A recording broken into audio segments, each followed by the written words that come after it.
So I wanted food in my side garden, also wanted a screen. This is one thing that's not part of the butterfly garden, but not part of the pollinator. This is a Texas everbearing fig. I'm really excited to announce, I wish you could smell this. It smells like a fig for the first year ever. I got it as a bare root 3 years ago. This is its 4th year, and it finally smells like a fig. It has that fig smell, you know, when you walk into one of those shrubs. So I really am hoping that he will lean out this way. And yes, I have to move this mulch, but I need it, so I'll move the mulch. But yeah, a couple of mountain laurels. These mountain laurels are designed as a screen for the north wind, which would come from this direction, going that way towards the artichokes. So that's what this is for. These Mexican feather grasses are kind of here to hide the irrigation inlets. When I first moved here, this was all grass, and the water would just run through the grass. Well, the water's not running up here. Instead, it's running and flowing out there. So I've created several irrigation inlets. You can see that all this aggregate, broken up aggregate, is running down here, and you know, it's running into the yard, and you can kind of see where it's running. Got another one here, running through there. And another one here, running through there. I'm going to put one more up there, and then I think I can capture most of the water. I mean, you can see all the aggregate that runs into the flower beds. I can capture most of the water here, and I tried to send a lot of it into the artichoke beds, so that if we do have a heavy rainstorm, the artichokes will get watered. These zinnias, these are my cut flowers. I just let them pop up anywhere they want to. They're so beautiful. Butterflies love them. And they're volunteers, they're annuals. So I got white ones and pink ones. See the white ones and pink ones here? Zinnias, see that? And then zinnias here, white ones and pink ones, solid. Really like that look. So they're welcome to pop up anywhere they want. Butterflies love them again. So lantana, you know, I love the lantana. It is getting big, huge. These things are getting. I had 3 different kinds of lantana here, but the butterflies weren't going to the new gold lantana. The butterflies were only going to the native. So I got mealy blue sage on the border here, and then behind it I've got a wall of lantana. The lantana is designed to be big enough to hide the artichokes, and it does a very good job. By the time the lantanas lose their leaves, the artichokes are 4 feet tall. So they really hide them really well. And if you look closely, you can see this is a Dallas red lantana, and this is a native lantana. So for years I paid attention. I had a bench and I sat back here and I paid attention to where the butterflies went. In this garden, they never went to the new gold lantana. I don't mean like once in a while. I mean like never. They never went. And this is designed to be form over function. I said that wrong. This is designed to be food over aesthetics. That's what I meant to say. So these guys right here, this Dallas red attracts some butterflies. I mean some, but not as many as the natives. I've got like 7 natives here, and then the 1 Dallas red, just in case there's some sort of moth or something I'm not aware of that really likes that particular variety. But it does attract a couple. So this is echinacea. This is the wildflower that Alyssa chose. She wanted these, and they've grown really well. I mean, you can see the some are in bloom, some are not in bloom, but they're all edible. It's all organic echinacea. Right here, this is one of my favorites, which is the reason I gave it. A lot of people consider this a weed. This is sensitive briar. That little puffball flower, I just love it. Watch the leaves behind it. I'm going to touch all these leaves and just watch, they're going to close. So if you notice, I'll zoom out a little bit so you can kind of see them close. See, the leaves around them are still open, those are closed. Isn't that interesting? Love this plant just for that. It's a really ancient plant. It's found all over the world, in fact, but I love it, so I feature it as a wildflower here. I make it so the lantana can't quite reach it, and the mealy blue sage doesn't quite reach it, and the Xexminia doesn't quite reach it, and so it's got a little area here. And you know, if I weed it once a year, it pretty much dominates this area, so it does a pretty good job. Right here I've got a Rio Bravo Texas sage. A lot of people say this is their favorite. It is one of my least favorite. I think I just like the more silver look. And I mean, look at it. It can barely outcompete a zinnia. Give me a break. That's one Texas sage right there. That's one Texas sage. I think that thing way outcompetes this thing. And they were planted at the same time. So, not a huge fan of this one, but whatever. I'm gonna see it out. Maybe in another 3 to 5 years it'll put on some height, but it's just not. It's kind of growing low and shrubby.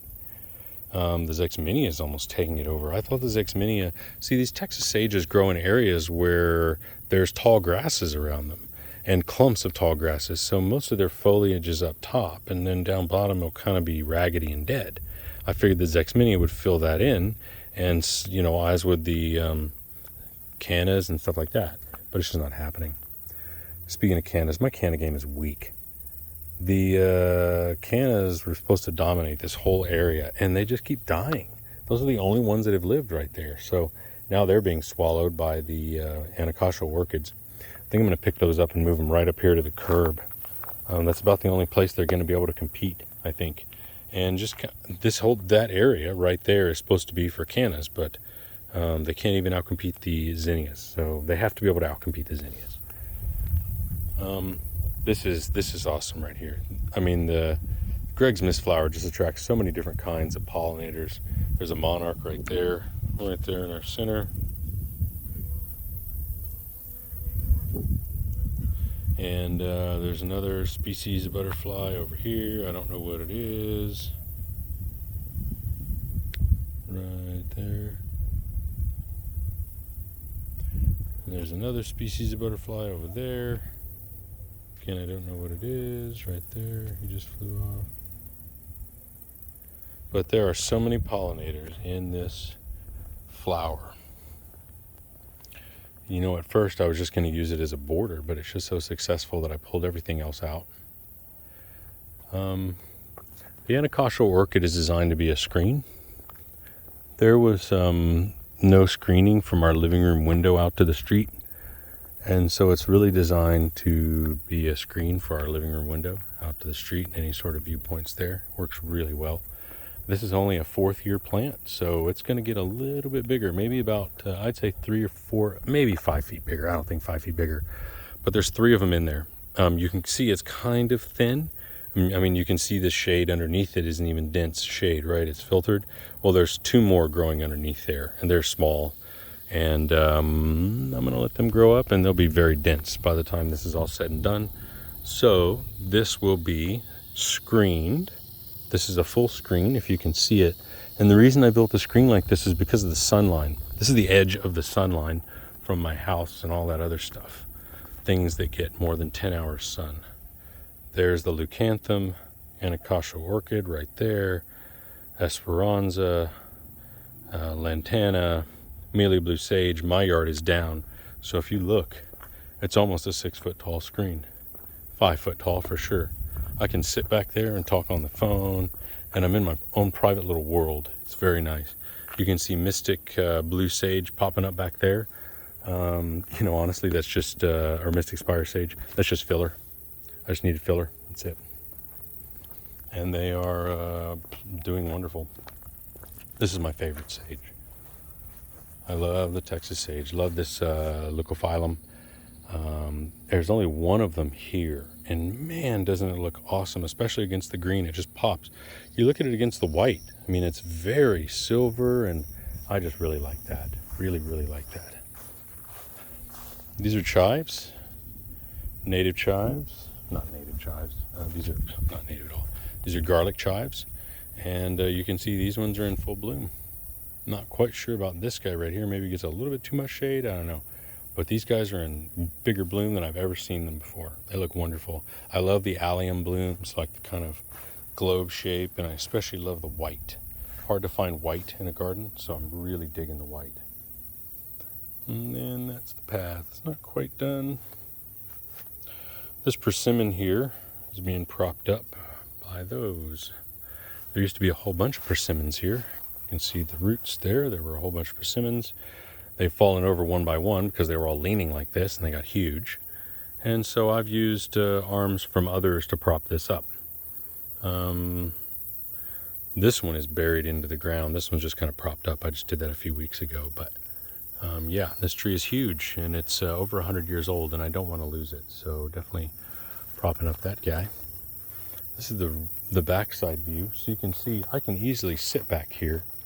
And unless I'm moving, people are not even going to see me. It's really nice. You know, this was back here when I moved in here. This is, the name's slipping me right now. But I definitely don't want it to get out. I might even just start pulling it up. But it's a great deer test. This is deer food. Deer love it. And they will come in here and eat it. So if I ever see it, it's eaten, I know deer have been in my garden. It's kind of a good litmus test there. Love the look of this. When I said I needed to fill space, I needed to fill space with something that bloomed all the time. And this blooms all the time. And you can see just the wonderful combination of the purple and the lantana. It just looks awesome. This is the artichoke garden. I need to put some more mulch on there, but I'm going to put compost on it first.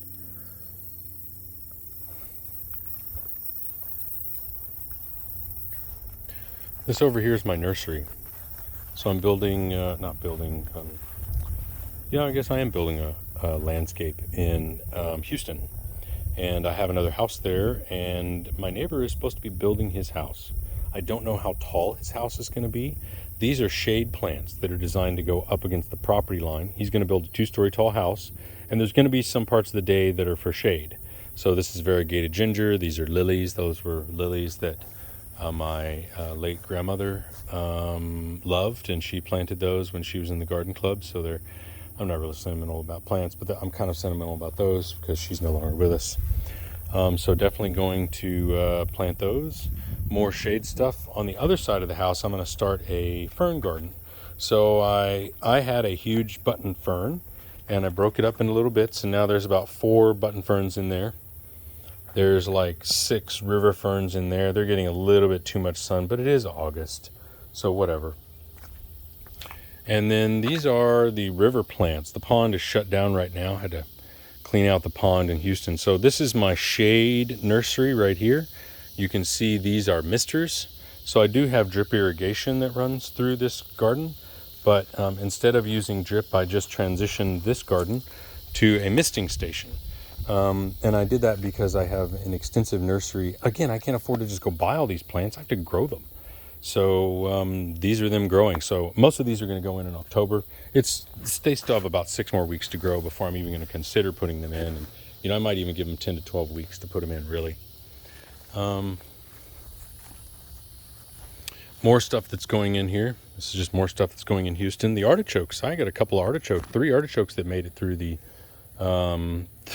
summer. This is unheard of in Texas. Artichokes don't make it through the summer in Texas. I don't even know what to say about this. This is unprecedented. So I got 3 artichokes that made it, and yeah, I'm anticipating a great season from those guys. This is Forsythia sage. Oh my gosh, this plant just really sucks my ass. It's a fall bloomer, and the first 2 years it kept getting broken. I have actually never seen it bloom. This is its 4th year. The first year didn't bloom because it was just a first year plant. And then the other 2 years, it was like one time the yard was worked on and it was trampled, so it didn't bloom. I've actually never seen it bloom. So I have to move this out of the garden. And so I took cuttings, and I'm going to go back to Houston and put these cuttings in. This is standing cypress. Again, I'm taking this to Houston. I want to grow some standing cypress in Houston. And yeah, so that's what that is. Pride of Barbados. This Pride of Barbados here is destined for the farmer's market. My kids and I do the farmer's market. I want to teach my girls about business. And I pull these out when they're little bitty, like this big. Pull them out when they're this big. And then just slowly work them up. And then we'll sell them as like a 2-gallon pot. These are 1 gallon Pride of Barbados. You can't sell a first year plant because they don't bloom. This is as big as they get the first year. Nobody wants to buy that plant. So you have to wait over winter and then sell the second year. So that's what this is. That's next year's plants. And we've got, I don't know, about 20 or 30. Plus we got more coming. These are Monterey oaks. Planting those for Houston. I might put one here. Maybe one in the backyard. But planting those for Houston. These I'm keeping because this is a skyflower Duranta. Almost all of these have thorns on them. I've never found one without thorns. These 3 don't have thorns. So I'm keeping these, and I'm going to plant these and replicate and replicate and replicate and replicate and replicate. I had these in my yard for 4 years in Houston, and then they got trampled by some plumbing work that had to be done. So they look great. And you can see how big that stump is right there. I had to cut them down and cram them into 5-gallon pots. These things were 12 feet tall. So they look great compared to what they did. These lantanas, oh my gosh, lantana. You know, again, I sit in my garden and all day long and I watch the butterflies and the hummingbirds and the pollinators, and the lantana does attract butterflies. As much as, you know, the Latin name for this is horrida. Lantana horrida or something like that, because the smell is terrible. They smell terrible. So you don't want to have them around people. So I kind of try to put them away from people, but no doubt about it, I've got to have some in Houston. I've got to take 3 of them there. So I'm taking 3 lantanas. I know where I'm going to put them, and I'm literally only taking them there because they're part of a good butterfly garden. All of these are salvia microphylla, canyon sages. These are grown for the farmer's market too. These are cuttings that we have, and we just keep planting them up. So now we can sell them for more. This is a Mexican oregano. That Mexican oregano is just for me, taking that one to Houston. So it doesn't really look very healthy, and I couldn't care less because I'm going to plant it in Houston in just a few weeks. This is my pride and joy right here, the catalpa tree. Oh, the catalpa tree. So these guys right here are trees that produce worms that are excellent for fishing. And I'm going to plant these real close to the water. You can see this one's leaning. I've put them in such a way that they have to stretch to get light. So I want them to lean over. I want them to go ahead and get situated leaning over. You can see how he's stretching right there, stretching, trying to get the light, because I want him to stretch over the bulkhead and lean over the water. And I want him to drop all his worms in the water. So that is catfish bait right there. You can see I've got some plumbagos growing. This is for the front yard, just cuttings for the front yard. And there's a potato coming back. That's pretty awesome. I had potatoes. I wanted to break up this part of the garden last year. It just wasn't broken up deep enough. So I just planted a whole bunch of potatoes here. Like this whole area was covered in potatoes. And it's pretty broken up now. You can kind of see the potatoes that are grown from this guy right here. There's a little window you got. If you plant these guys, they work. And I have no idea when this guy was planted, but he made the window. This is the perfect time. So I'm glad he's coming up. This is a New Zealand spinach. Got to be honest with you, it's not the most tasty spinach, but it is great ground cover. It's edible ground cover. And so I have this here as emergency food. If there's ever an emergency, I honestly have probably 4 days worth of salad here for my family. Like days worth. If they had salad, lunch, and supper, we would have plenty of salad. And they could stomach the leaves, or, you know, maybe I guess if there's no power, we couldn't put it in a smoothie, but you can stomach the leaves. So, you know, if you're really hungry, this is a part of my emergency plan. So, I love these chili patines. Love them. This is Texas only native pepper. These are cuttings that I've taken from my own yard. And, these are going to be sold at the farmer's market. All of these are going to be sold at the farmer's market. These are first years. We'll grow them through the winter and then sell all of these next spring. These big ones will be sold at the farmer's market. And yeah, so this is just part of the plant nursery. Now this is a baby blue eyes. You know, I found one of these several years ago in the middle of the lawn, and I found it because I missed it when I was cutting the lawn. There was a rock there. I swerved to avoid the rock. I didn't go back and cut the lawn. Next time I did go back and cut the lawn, this thing had been growing for a couple more weeks, and it had a beautiful flower on it. So I was able to identify the flower. Come to find out, it is a rare wildflower, rare in Texas anyway.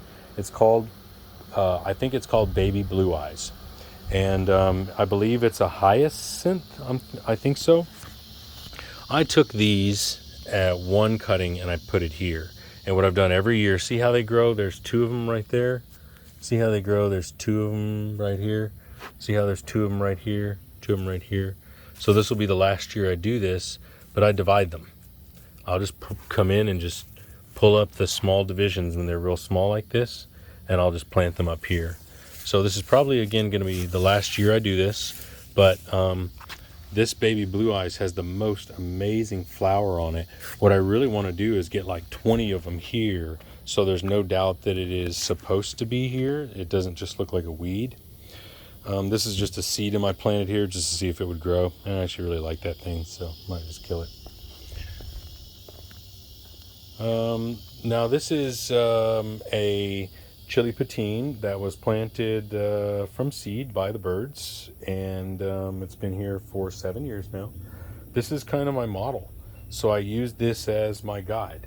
This chili patine gets a little bit of water because anytime there's like a little bit of moisture on the roof, it'll ding ding come down here and it'll probably run into the roots there, so it probably gets a little bit more water than most. No morning sun, it's all shade, and I mean, just look at the quality of peppers there. So many peppers and such a good color, and just kind of eye candy. So that's what I got.